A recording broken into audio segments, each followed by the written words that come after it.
At that moment, the first thought that flashed through the mind of the horse-faced servant after hearing Bai Shaochun's words was that he had found a way out of certain death.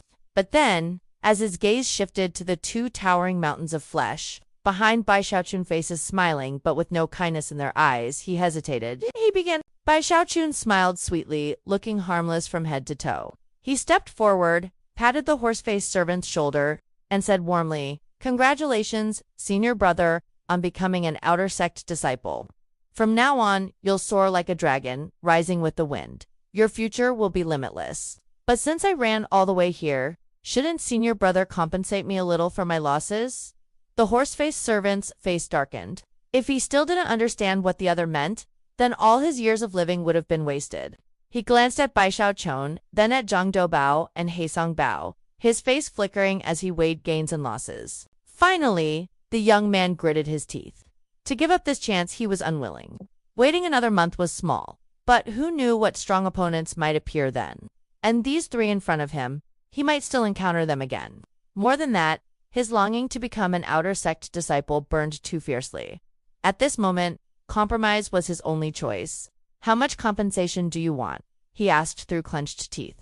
"Not much, not much," Bai Shaochun beamed. "I prepared for this trial for months. How about 20 spirit stones?" The horse-faced servant shuddered at the number. He swept his sleeve ready to refuse, but Bai Shaochun continued quickly. "It's not that I'm greedy. You see, there are three of us. You can't just give to me alone.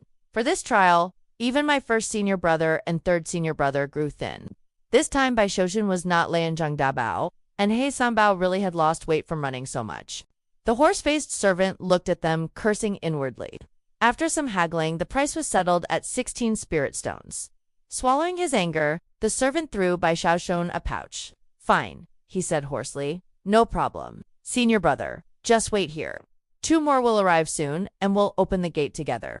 Bai Shaochun tossed the stones to Zhang Dabo, grinning. Hearing that more people were coming, the horse-faced servant felt a strange sense of anticipation. If I can't have it easy, then neither can you. Meanwhile, the two outer sect disciples by the exit had already gone wide-eyed at the scene before them. What are you doing selling outer sect quotas so openly? How dare you?" they barked. "What are you yelling for?" Zhang Dabao snapped back, irritated as he counted the stones. "We climbed this far and are too tired to continue.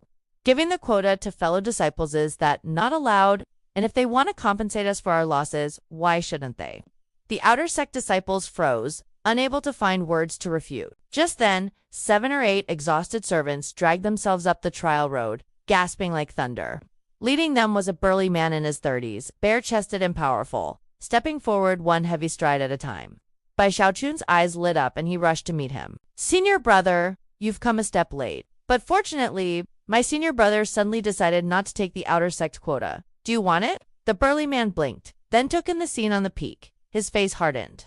"You little brat dare to swindle me. Get lost," he roared, releasing the pressure of late-stage key condensation, 3rd level. Bai Shaochun retreated a step, shouting, "First senior brother." At once, a mountain of flesh crashed down from above. The burly man's face paled. He looked up just in time to see Zhang Doubao slam onto him with a deafening boom. The man screamed miserably, pinned under Zhang Doubao's massive body, unable to crawl out despite frantic struggles. If not for his strong physique, he would have fainted already. The 7 or 8 servants who had followed him froze dumbstruck. The 2 outer sect disciples outside sucked in sharp breaths, watching in shock. "First senior brother, people are watching," Bai Shaochun whispered. Zhang Dabao immediately understood. His bull-like eyes widened, and he swung a fist the size of a hammer down on the trapped man. "How dare you freeload in front of Lord Zhang? You've got guts," he bellowed, pounding away. "We worked so hard to get here for a quota. Now we don't want it anymore. Is it too much to ask for some compensation for our loss? You refuse." With that, Zhang Dabo not only punched, but bounced up and down, nearly crushing the man to death.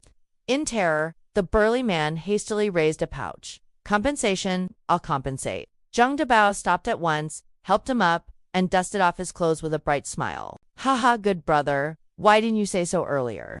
Go stand in line. Just one more and we'll open the gate." The man swallowed his fury and went to stand beside the horse-faced servant, feeling bitter. The horse-faced servant, however, felt strangely comforted his choice had been wise. "First senior brother, mighty." Bai Xiaochun laughed with delight.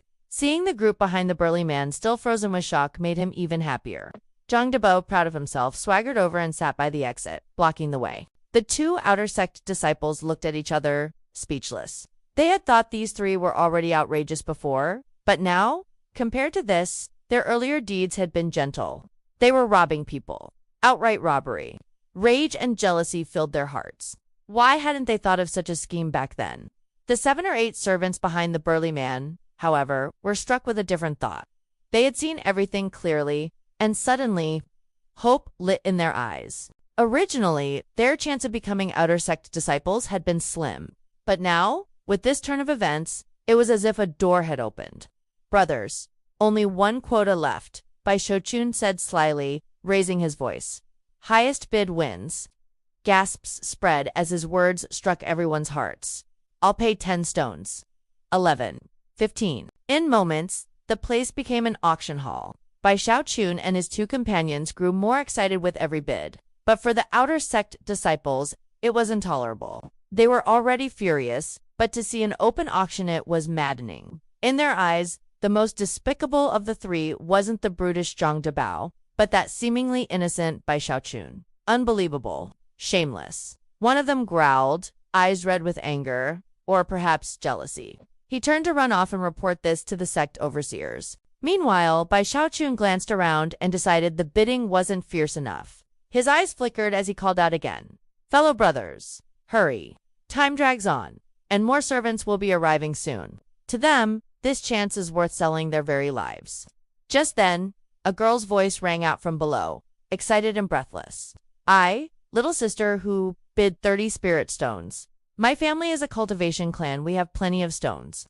Who dares compete with me? The speaker was a young maiden with fair skin and a charming figure. Her cheeks flushed as she climbed up. Zhang Debo's eyes widened at the sight. He wanted to speak but held back, though he still couldn't help sneaking a glance at Bai Xiaochun, who Xiaomei's bold bid caused the others to explode, pushing the price higher and higher.